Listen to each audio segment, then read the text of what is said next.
Good afternoon. You know it's expensive? Therapy. You know what's not expensive? Potatoes and streaming a movie on someone else's Netflix account. I'm in a little bit of a mountains phase or a nature fascination, fixation, whatever it is. But about 6 months ago, I was determined to watch every depiction on film of Mount Everest. I just watched everything I could get my hands on. So we're gonna rewatch some of those while we do something crazy. This is crazy, but it's ultimately harmless. I'm not thinking of this as a cooking video, I'm thinking of this as an exorcism. We're gonna let the feelings run, we're gonna let them roll, we're gonna get them out, and then they will have passed through us. It's like Dune, but with potatoes. And carrots and tofu and, you know, a bunch of food. I have to be able to eat it. That's the thing. It needs to be dinner. We do not waste food in this house, so it all needs to be edible.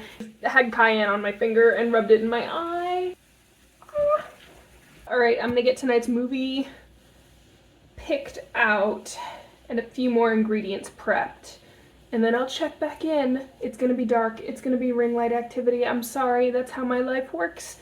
That's how this is gonna go.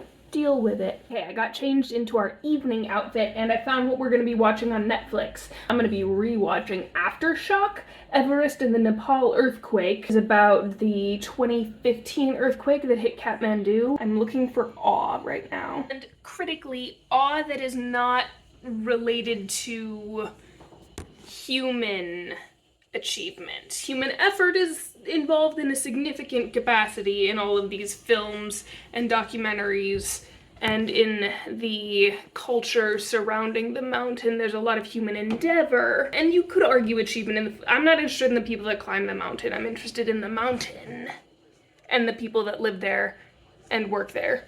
Like people like Lakpa Sherpa, like those are interesting to me, interesting people. The Mountain Queen is the movie that just came out about her. I'm interested in like the people that were played by what's his name, cult leader Jared Leto in Into Thin Air.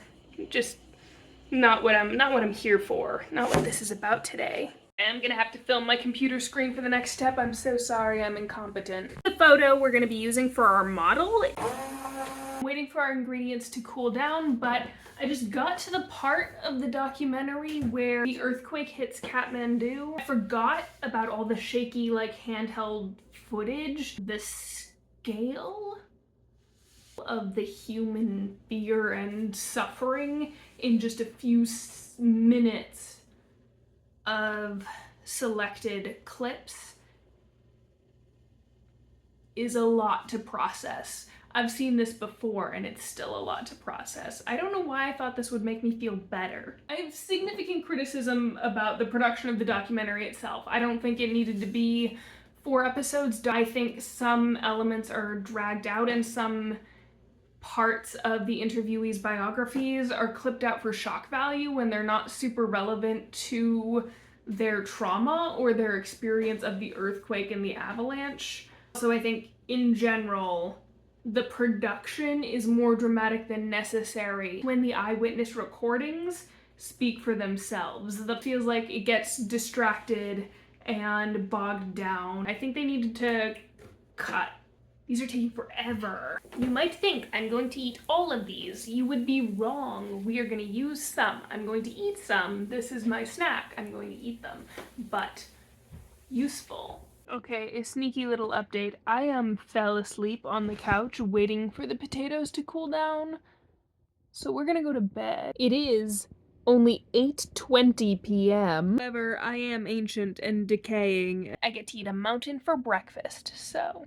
It's 7, but I'm gonna wait for the sun to come up all the way so that I feel less like a crazy bathrobe vampire. Still being vegetative, but I just double-checked the reference photo that I'm gonna be using to make the mountain. One side of this is labeled Nepal. That's all well and good. They've labeled the other side of the mountain China.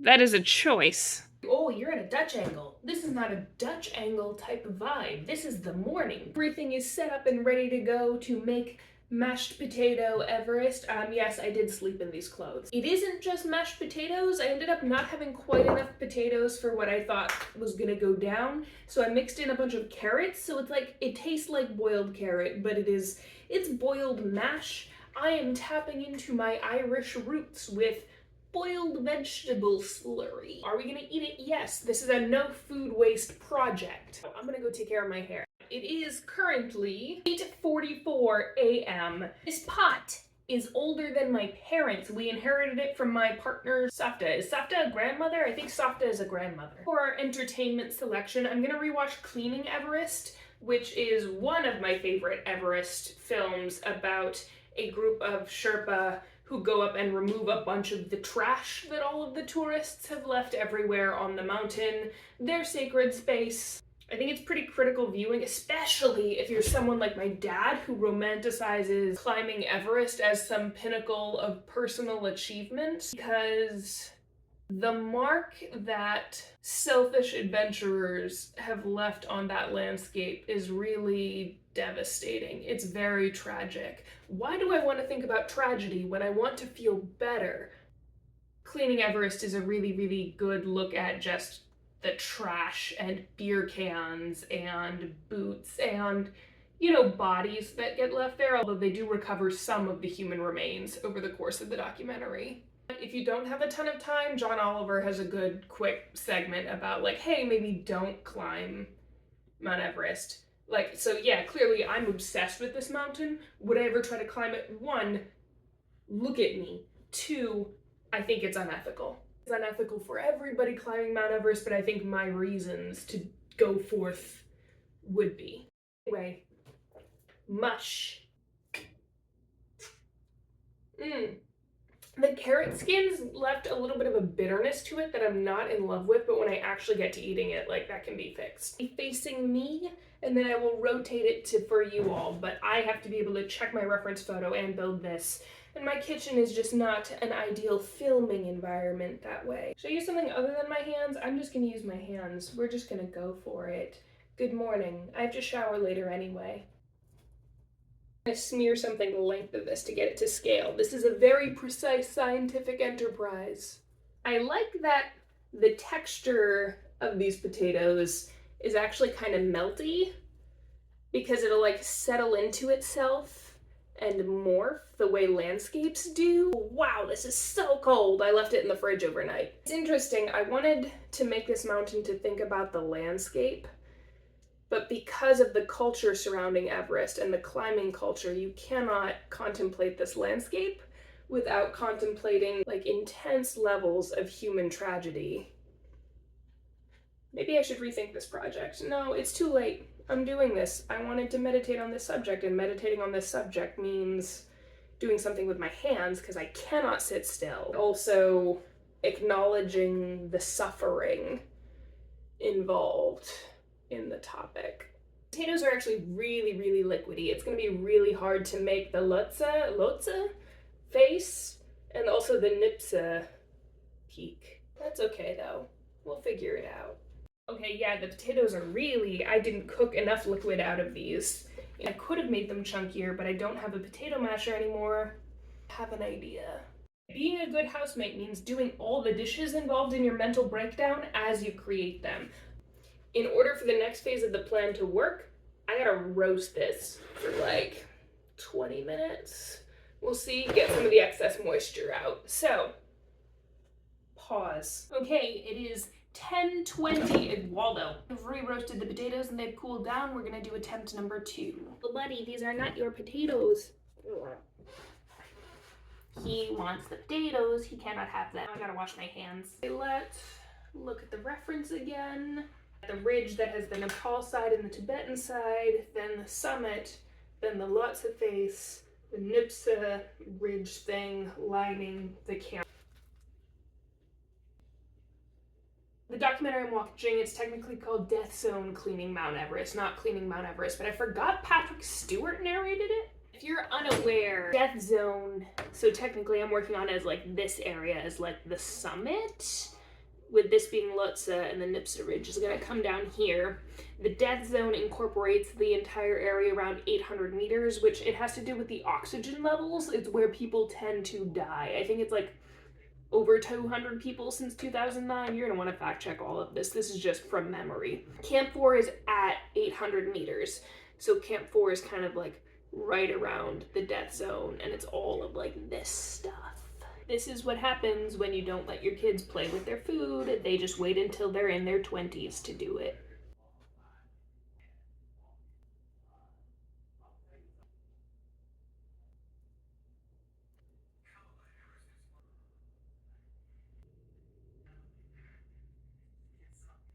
So I've got the potatoes into kind of the profile of the mountain ridge, although Nupsa is a little too tall and Lhotse is not far back enough, and the summit is not as bulky as I would like it to be, but it's relative.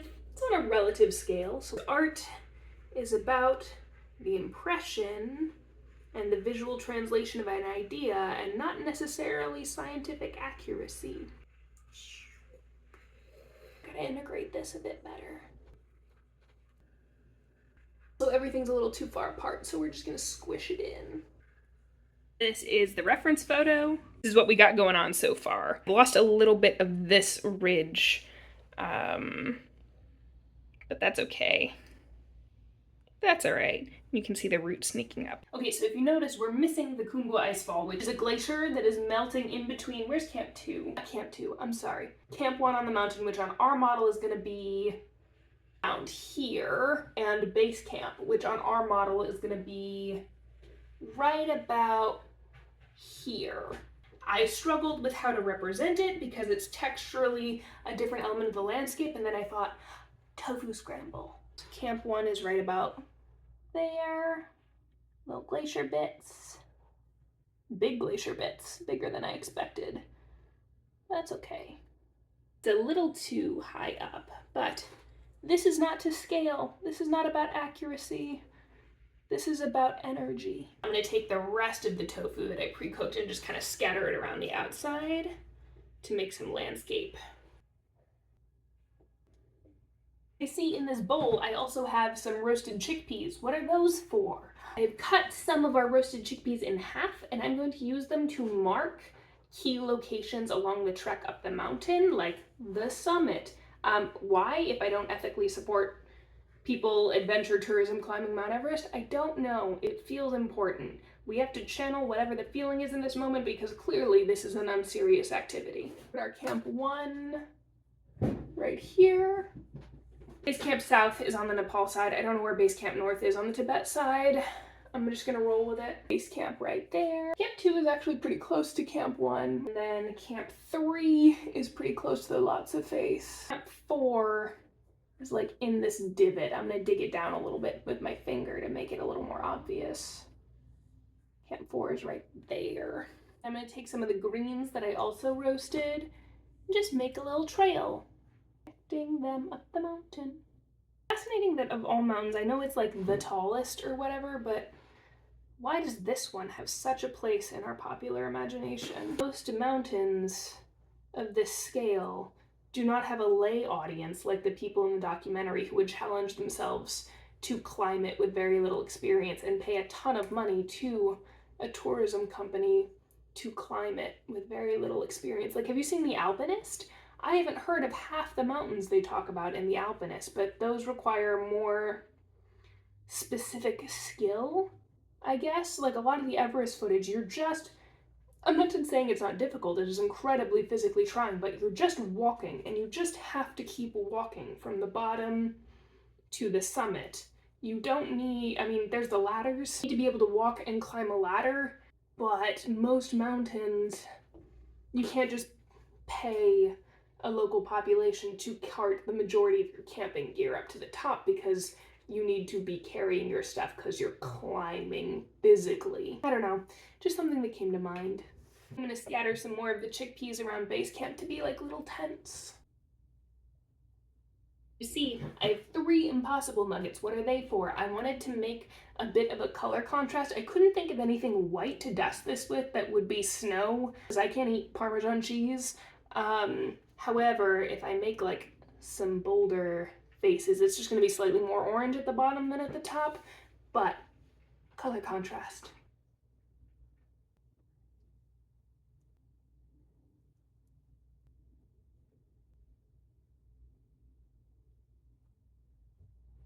Face, a whole nugget.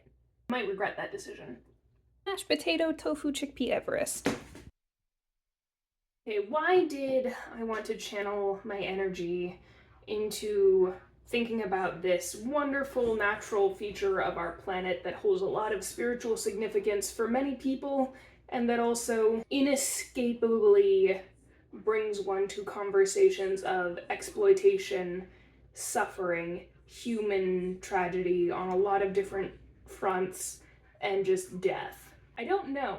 It wasn't a purposeful thing. I was just fixated on it, and I feel like this project sort of let me wallow in that thought process and in that content by rewatching a lot of my favorite documentaries. I rewatched Mountain Queen while I was waiting for the potatoes, and that's a whole conversation about domestic violence in addition to gender and exclusion across cultures.